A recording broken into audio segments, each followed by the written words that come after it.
गरीब लोग फांसे के लिए काम करते हैं। फाइनेंशियल लिटरेसी वेल्थ की कॉर्नरस्टोन है। रिच डैड पुअर डैड से एक पिवटल लेसन मेंटरशिप की वैल्यू का है। कियोसाकी अपनी रिच डैड से मिले इनसाइट्स शेयर करते हैं, जिसके गाइडेंस उनकी फाइनेंशियल पर्सपेक्टिव को शेप करने में इंस्ट्रूमेंटल थी। यह चैप्टर ऐसे मेंटर्स को सिलेक्ट करने की इंपॉर्टेंस को अंडरस्कोर करता है जो उस फाइनेंशियल सक्सेस को एम्बॉडी करते हैं जिसको आप अचीव करना चाहते हैं। यह उन लोगों से सीखने के बारे में है जिन्होंने आपसे पहले यह पथ वॉक किया है। मेंटरशिप न सिर्फ नॉलेज प्रोवाइड करती है बल्कि नेटवर्किंग अपॉर्चुनिटीज भी देती है। ऐसे डोर्स ओपन करती है जो अदरवाइज क्लोज्ड रह सकते हैं। कियोसाकी मेंटर्स की मिस्टेक्स और सक्सेसेस से सीखने पर जोर देते हैं, जिससे आपकी अपनी फाइनेंशियल इंडिपेंडेंस की जर्नी एक्सेलरेट होती है। यह सेगमेंट व्यूअर्स को एक्टिवली एज मेंटर्स की तलाश करने के लिए इंकरेज करता है जो रियल वर्ल्ड एडवाइस और एक्सपीरियंसेस ऑफर कर सके।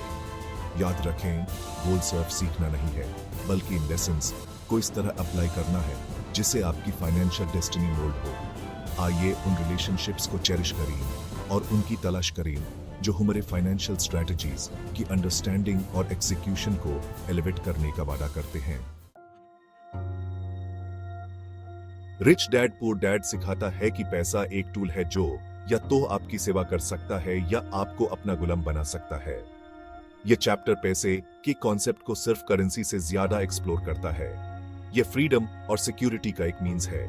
कियोसाकी पैसे की हिस्ट्री को समझने की इंपॉर्टेंस पे जोर देते हैं और यह कि उसके वेरियस फॉर्म्स हमारे इन्वेस्टिंग और स्पेंडिंग डिसीजंस को कैसे अफेक्ट करते हैं। पैसे को समझने का मतलब है उसकी पोटेंशियल और लिमिटेशंस को रिकॉग्नाइज करना। इसमें नंबर से आगे देखना और पेस की साइकोलॉजी को ग्रास्प करना शामिल है। यह ह्यूमन बिहेवियर और डिसीजन मेकिंग प्रोसेसेस को कैसे इन्फ्लुएंस करता है। यह सेक्शन आपको मनी मैनेजमेंट की प्रैक्टिकलिटीज की थ्रू गाइड करेगा, इस बात पे फोकस करते हुए कि पैसे को अपने लिए कैसे काम करवाया जाए, न कि पैसे के लिए काम करने के साइकिल में फंस जाए। आइए पैसे की अपनी अंडरस्टैंडिंग को डीपन करते हैं, न सिर्फ एक्सचेंज के मीडियम के रूप में बल्कि अपने फाइनेंशियल फ्यूचर्स को क्राफ्ट करने में एक पिवटल टूल के रूप में। रिच डैड पुअर डैड की एक्सप्लोरेशन में हमारा final lesson teaching to reinforce learning की पावरफुल कॉन्सेप्ट के एयर्ड गर्ड रिवॉल्व करता है। कियोसाकी का मानना है कि किसी कॉन्सेप्ट को समझने का सबसे अच्छा तरीका यह है कि यूज किसी और को समझाया जाए। यह चैप्टर टीचिंग के डुअल बेनिफिट्स भी जोर देता है, अपनी नॉलेज को सॉलिडिफाई करना और साथ ही साथ दूसरों को एम्पावर करना। जब हम सिखाते हैं तो हम कॉम्प्लेक्स कॉन्सेप्ट्स को अंडरस्टैंडेबल चंक्स में ब्रेक करने पे मजबूर हो जाते हैं। यह न सिर्फ हमारी अपनी अंडरस्टैंडिंग को क्लैरिफाई करता है बल्कि उन एरियाज को भी हाईलाइट करता है जहां हमारी नॉलेज लैकिंग हो सकती है और फर्दर लर्निंग के लिए अपॉर्चुनिटीज प्रोवाइड करता है। इस चैप्टर में हम आपको एनकरेज करते हैं कि आपने रिच डैड पुअर डैड से जो कुछ सीखा है उस दूसरों के साथ शेयर करें, चाहे वो फॉर्मल टीचिंग के थ्रू हो, कैजुअल कन्वर्सेशंस के थ्रू हो या लीडिंग बाय एग्जांपल के थ्रू हो।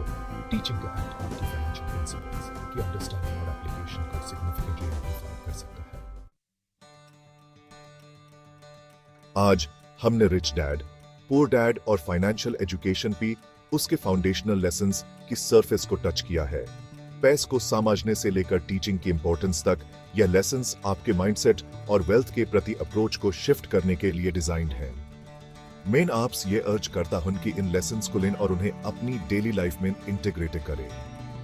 छोटा स्टार्ट करें, शायद मोर इफेक्टिवली बजटिंग से या एक नई फाइनेंशियल स्किल सीखने में इन्वेस्ट करके।